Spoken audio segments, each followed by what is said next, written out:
नमस्कार दर्शकों, मैं चित्रांश देवांगन इस वक्त मौजूद हूँ ब्यास तालाब पे। ये भी सुबह के 4 बज रहे हैं, जहाँ जो श्रद्धालु हैं, जो व्रती है, वो अपना सुबह का अर्घ देने के लिए आ चुके हैं। उगते सूरज की पूजा करने के लिए, छठ मैया की पूजा करने ब्यास तालाब के घाट पर सुबह के समय पे भी काफ़ी भीड़ है और उत्साह अभी भी लोगों में है।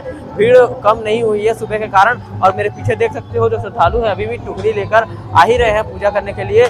कितना उत्साह लोगों में देखने को मिल रहा है। जितनी भी व्रती है वो छठ पूजा पर पहुंच चुकी है सूर्य देव को अर्घ देने के लिए। और अगर बात करें छठ घाट की व्यवस्थाओं की, तो गोताखोर बराबर हैं और पुलिस प्रशासन भी दबा के सिक्योरिटी दी गई है। इस बार किसी भी चीज़ की कमी नहीं रही गई है। जो समिति है उसके द्वारा भी अच्छी खासी सजावट की गई है और साथ ही जो यहाँ पर पूजा करने वाले श्रद्धालु हैं उनकी भी काफ़ी उत्साह देखने को मिला है।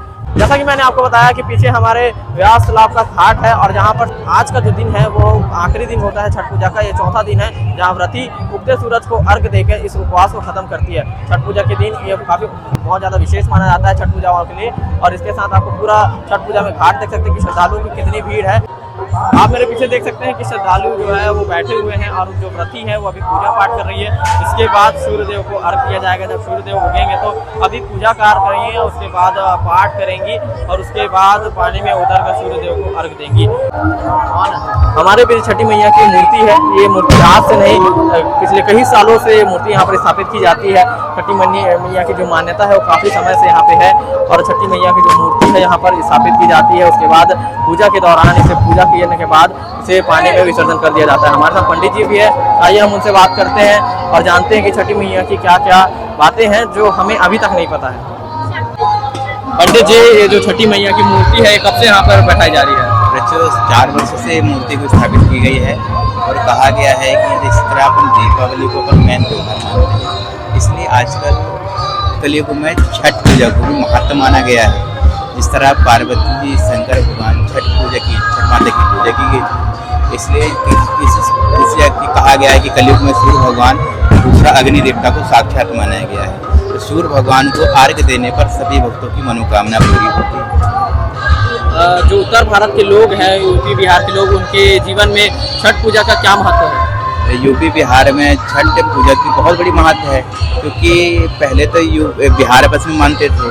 आजकल तो पूरे भारत में छठ का पर्व इतना महान मानने लगे हैं लोग, क्योंकि उनकी मनोकामना सभी पूरी होने लगी है आजकल। लोग छठी मैया की जो पूजा करते हैं वो किस तरह से शुरू करते हैं और किस तरह? देखिए, छठी माई का पूजन तो 3 दिन पहले से होता है।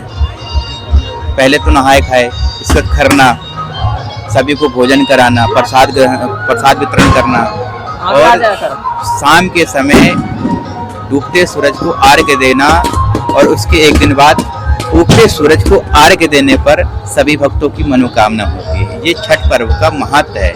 जिस तरह कहा गया है कि देवी जब शंकर भगवान पार्वती जी इस छठ पर्व को माने थे, तो इस कलयुग में सभी लोग छठ पर्व को मान रहे हैं। पहले तो बिहार के लोग मानते थे, आजकल तो पूरे देशों में छठ पूजा को महत्व माना गया है। छठ पूजा को मनाने का जो ये रीति रिवाज है कब से शुरू हुआ है? ये तो बहुत वर्षों से चल रहा है और ये चलता रहेगा।